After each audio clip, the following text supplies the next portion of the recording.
Pink Edition.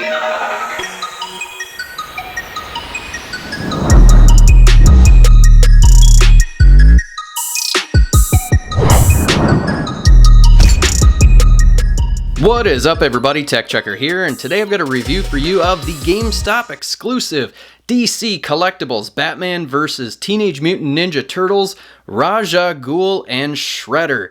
Now, these are amazing sets. I've been super pleased with them.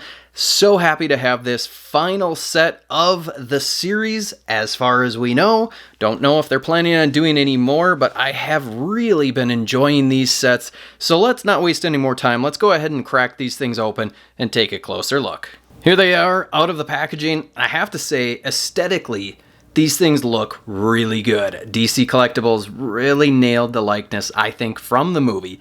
But I do have some issues, so let's take some closer looks at both of these. We'll start with Raja Ghul. Okay, starting off, the face sculpt, I think they did an amazing job. It is so well done.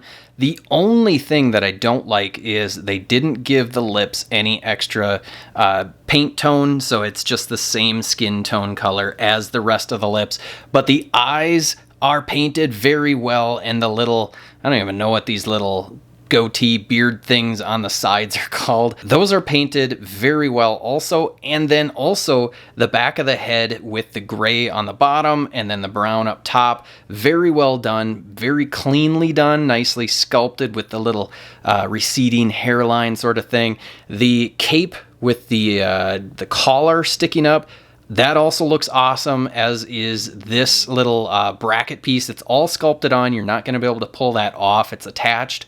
There is some paint issues with, at least on mine, with the chest. There is some paint that has gotten, the green has gotten onto the chest a little bit, and then there's a little bit of the skin tone that has gotten onto the outfit as well.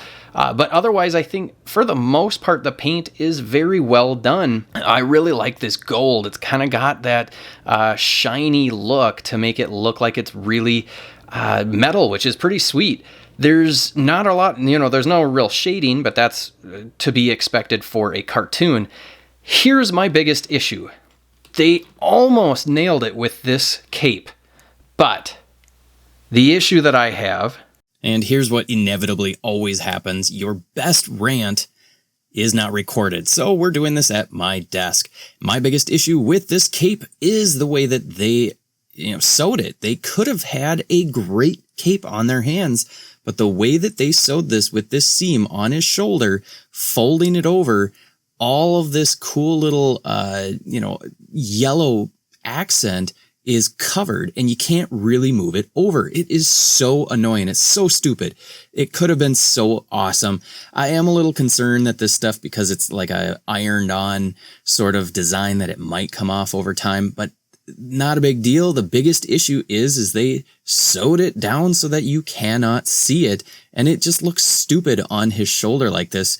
I don't know. I don't know what the heck they were thinking. It's just, maybe mine is different from everyone else's. It looks good, but again, it does not sit well at all on his shoulders. Now, Shredder I actually have less issues with when it comes to the paint and sculpt. I think they did a great job with pretty much all of the paint. It's very clean on mine. I think they did an amazing job with the head sculpt. You've got multiple different tones of gray throughout, which is really cool.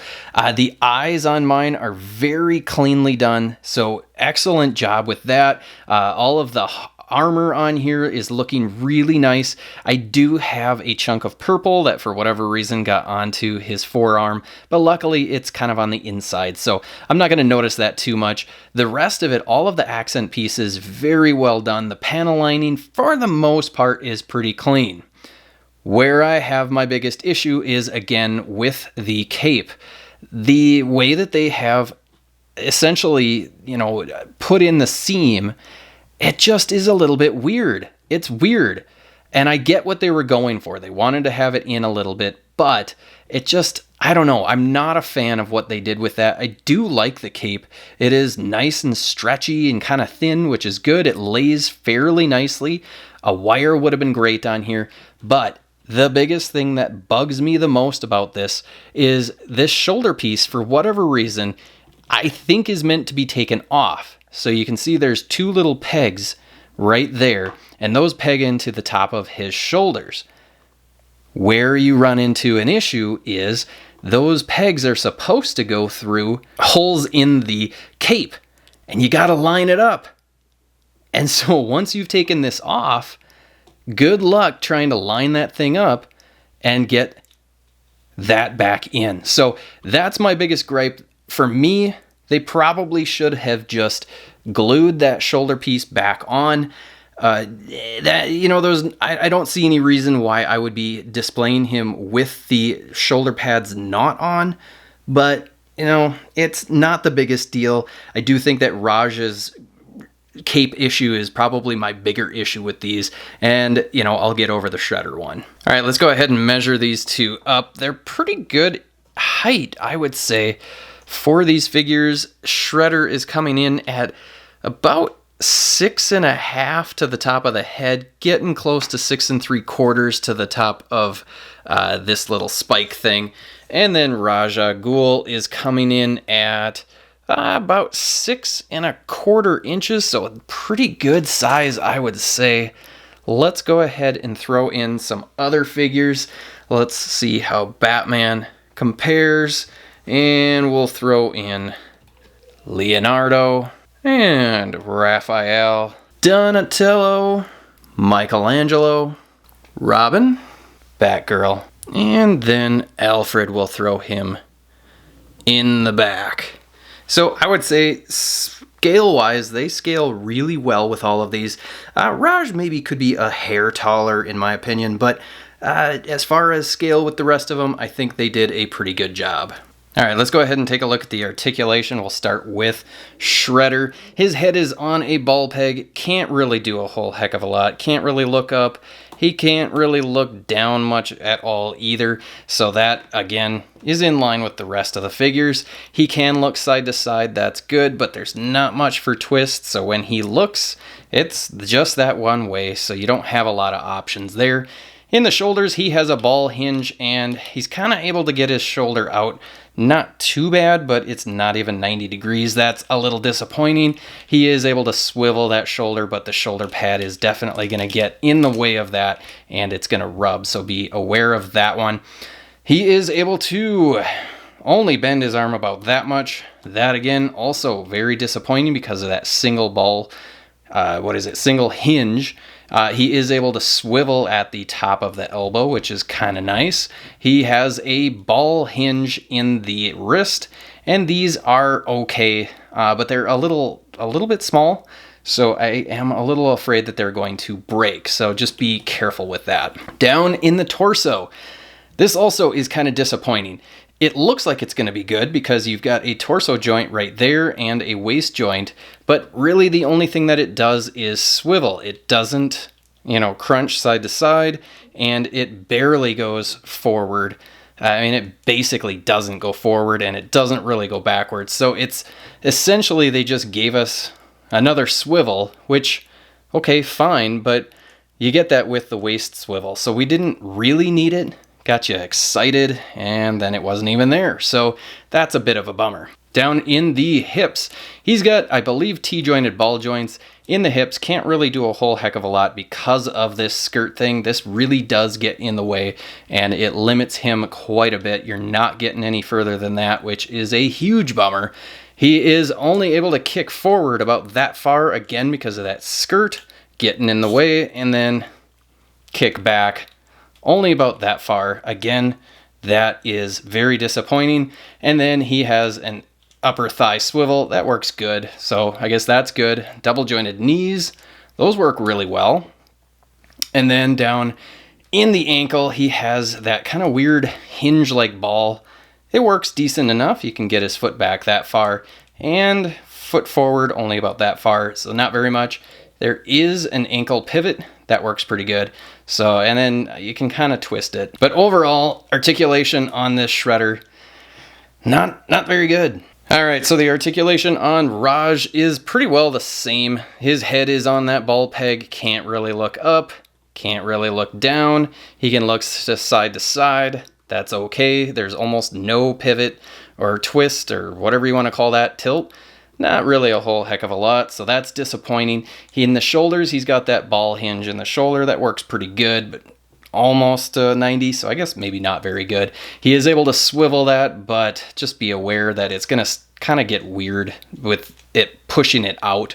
So I don't know, it's okay. In the elbow, he has just that single elbow joint hinge and, 90 degrees at least, kinda, but not that great. There is a swivel at the top of that elbow, so that works pretty good. And then down in the wrist, again, he has those tiny little ball hinges, and because of the way that the actual cuff comes down, it comes down far enough that it really doesn't give him a whole heck of a lot of range of motion, which is disappointing. And speaking of disappointing is the waist or torso articulation. Again, same issue as on Shredder. It looks like he's going to have an ab crunch, but it doesn't do anything but twist, which is kind of dumb. I mean, I guess if you want to have multiple twists with the waist and then that torso, I guess then you'll be happy, but it doesn't go side to side crunching or anything like that. It is just a swivel, which is a disappointment because the waist swivel works just fine.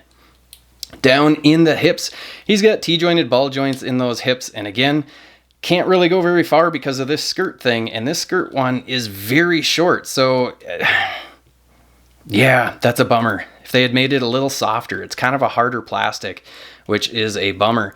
He is only able to kick forward about this far again because of that stupid little skirt, and then he's only able to kick back about this far. So again, articulation, not very good. He has an upper thigh swivel, that works good enough. Double jointed knees. I had to heat mine up quite a bit to be able to get the lower portion to actually bend. Once I did, then it works pretty good. He has a shin swivel, sorta. Just be kind of careful with that. It feels like it might break. Down in the ankle, he has that kind of weird hinge-like ball. He can get his foot back that far, which is actually pretty good. And then he can get his foot forward about that far. Not too shabby, but it feels very delicate. He can twist that ankle or rock it a little bit. It's okay. It's kind of at a weird angle, it feels, but it works pretty decent. So overall, articulation on these is not very good. I'm not super pleased with it. And then last but not least are accessories, and this is the biggest disappointment in my book. Shredder isn't as bad as Raja Ghul, but we'll take a look at Shredder's first. He comes with 2 additional sets of hands. These are actually pretty cool. They've got longer spikes on them, which are very nicely done. They're fairly soft, so I don't think you're going to break them off too easily. Obviously, because they are so long, just be careful with them. They're sculpted nice. They are painted very nicely as well. So I am pleased to have those. They are in fist form. And then he has these 2 gripping hands also. They're very nice. These hooks are a little, they're fairly soft as well. So I don't think you're going to hook them on anything and break them. But these are very nice. And then he comes with this throwing star, which also is fairly nice. There's not really much for paint.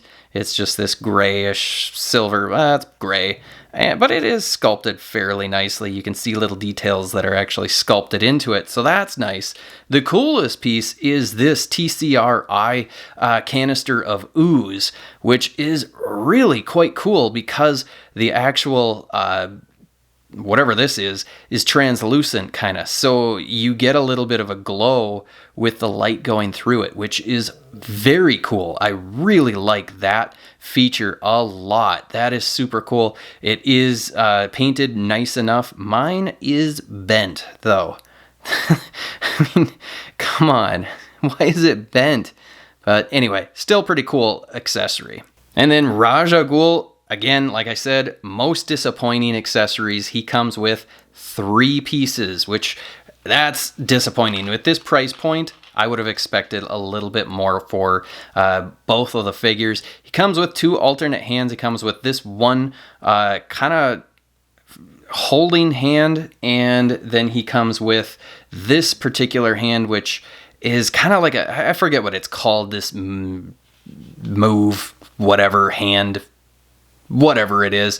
It looks cool. I like it. Not sure if he could hold he's not really going to hold the throwing star unless he's holding it between his fingers like that. That, you know, might work. That's okay.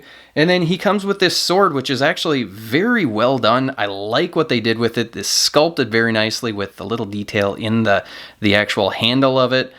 It's really nice. It's kind of flexible, not super flexible, so just be careful with that. But I do like it. It's painted very nicely with the, it's kind of like got like a marbling, speckling type glittery look, so it does have a little bit of a shine to it. It's nice, but I would have liked to have seen more accessories for both of them, considering we're paying $50 for this set, and you know, the articulation's not very good on them, so I would have liked that they would have, you know, given us something more with the actual accessories to make up for that limitation. So I hope you enjoyed this review. If you did, hit that like button, hit the subscribe button if you haven't already. Leave a comment below. What do you think of this set? Is it the most exciting or is it the biggest disappointment? For me, it's the biggest disappointment, though sculpt-wise, paint-wise, I do think that they did a great job. So let me know in the comments below. Make sure you hit that bell notification, and I will see you later.